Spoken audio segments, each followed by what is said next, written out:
E aí, pessoal? Quando a gente fala em antiguidade, a gente estuda a antiguidade clássica e a antiguidade oriental, ok? Hoje nós vamos falar da antiguidade oriental. Outro detalhe. Naquela linha do tempo tradicional que vocês costumam ver em aulas, desde o seu 6º ano até o 3º médio, a gente divide ali em períodos, essa linha do tempo tradicional, né? E a história antiga, ela vai de mais ou menos 4000 a.C. até a queda de Roma, no ano de 476 depois de Cristo, ok? 4000 a.C. é uma data que os pesquisadores, historiadores e arqueólogos consideram o início do desenvolvimento da escrita, beleza? Bom, hoje nós vamos falar da antiguidade oriental, dando destaque para duas civilizações, tá? Então tá aqui, ó, a civilização da Mesopotâmia e do Egito. Percebam que a região onde se desenvolveram essas primeiras civilizações, ela é chamada de crescente fértil. E vocês observam neste mapa aqui, ó, onde essas civilizações se desenvolvem ao longo dos rios, tem o formato de uma lua crescente, portanto, crescente fértil. Daí a origem do nome, ok? Muito bem. Essa região fica lá no Oriente Médio, e pegando também ali o norte da África. Sempre consultem aí o mapa, ok? Não tem como aprender história sem ficar olhando os mapas, certo, garotada? Bom, Mesopotâmia é o atual Iraque, significa terra entre rios. Ali tem dois rios, chamados Tigre e Eufrates, que na época da chuva, a cheia do rio, o rio transborda. E ali entram os trabalhadores construindo diques para armazenar essa água. É uma região onde se viviam vários povos e como é uma região muito seca, né, muito árida, somente essa região perto dos rios que é fértil, sempre houve muitas guerras ali, né? Hoje também existem muitas guerras ali na região, mas por outros motivos, petróleo, religião, etc. Nessa época, mais ou menos 4000, 3000 a.C., a luta era para ficar perto da água, ok? Por isso que se chama Entre Rios. Mesopotâmia significa entre rios e local de disputa de sucessivos povos, certo? Ali se desenvolve a primeira forma de escrita, a escrita dos sumérios, que se chama a escrita cuneiforme. Eles também foram muito bons e desenvolveram a matemática, eram bons astrônomos, desenvolveram calendários muito parecidos com o nosso, foram os criadores da roda. Portanto, os sumérios, eles são a base da civilização da Mesopotâmia. Quando vocês forem ler e se aprofundar, vocês vão perceber que ali passaram também os acadianos, os amorritas, e aí dê uma atenção especial a um rei chamado Hammurabi. Ele é considerado o primeiro legislador. O que faz um legislador? Ele cria leis. Então Hammurabi, no ano de 1800 a.C., mais ou menos, do povo amorrita, ele é citado inclusive em vários livros, como a Bíblia também. Ele é considerado o primeiro legislador. Ele fez 282 leis que, através da escrita cuneiforme, foram colocadas numa pedra, tá? Então é o Código de Hammurabi, que ficou muito conhecido como olho por olho e dente por dente. Dá uma pesquisada a mais e aprofunda sobre isso, certo? Todos os povos que viviam ali, depois vieram os assírios e por fim os caldeus. Todos eram politeístas, ou seja, a crença em vários deuses. O líder político era também um líder religioso, e ele tinha o título, né, de patesi. Ele era considerado o representante dos deuses na terra, certo? Muito bem.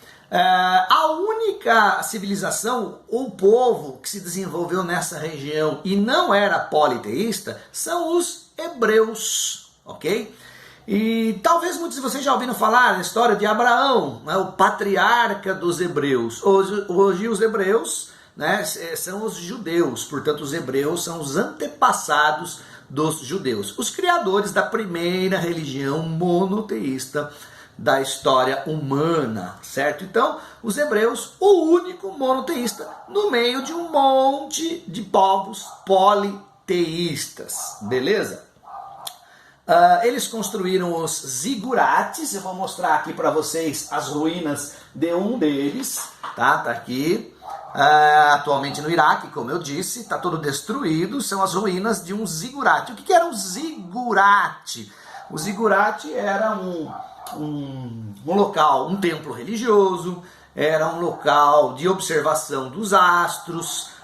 Também servia de silo com S. Silo é o local onde se armazenavam os grãos após a colheita, tá? E aí o Estado organizado é que distribuía para a população o alimento, beleza? Bom, agora vamos falar um pouco da outra civilização, mas ali no norte da África, também faz parte do Crescente Fértil, que é o Egito, tá? Tá aqui, ó, as famosas pirâmides de Gizé. Na história do Egito, nós vamos ter 190 faraós de 30 dinastias diferentes. Esses são faraós que mandaram construir, né, essas pirâmides, que eram câmaras mortuárias, ou seja, os faraós que eram considerados divinos, o filho dos deuses, diferente do Patesi da Mesopotâmia, que era o representante dos deuses para a cultura egípcia. O faraó, ele era filho dos deuses, portanto uma divindade em pessoa, em vida, tá? Então aqui você tem a pirâmide de Quéops, a pirâmide de Khafre e a pirâmide de Miquerinos. Não precisa decorar esses nomes, obviamente, é só uma curiosidade.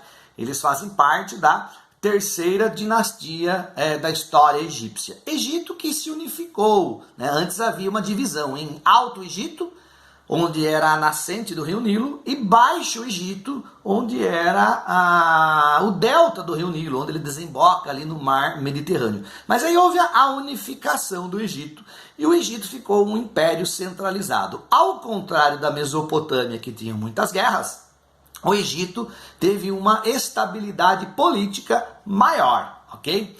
E é muito interessante quando você se aprofunda na história egípcia, né? É legal essa pirâmide que eu quero mostrar para vocês, ó. Eu ganhei de uma aluna, olha que linda essa pirâmide aqui, ó. Obrigado, Ana Facri, pelo presente. Valeu, tá aqui, ó, no meu escritório, tá? Pessoal, o Egito se desenvolveu também ao lado de um grande rio, o rio Nilo. E a atuação dos trabalhadores ali, dos camponeses, foi fundamental. Os camponeses são chamados de felás, certo?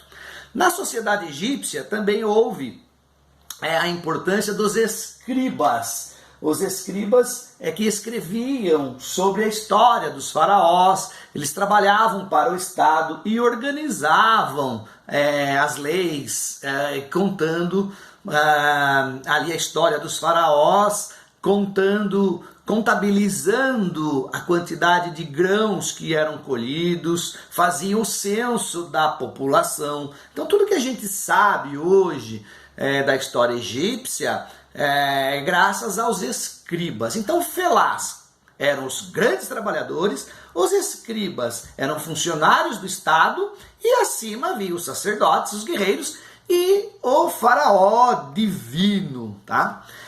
Eles acreditavam na vida após a morte, por isso que eles construíam as pirâmides.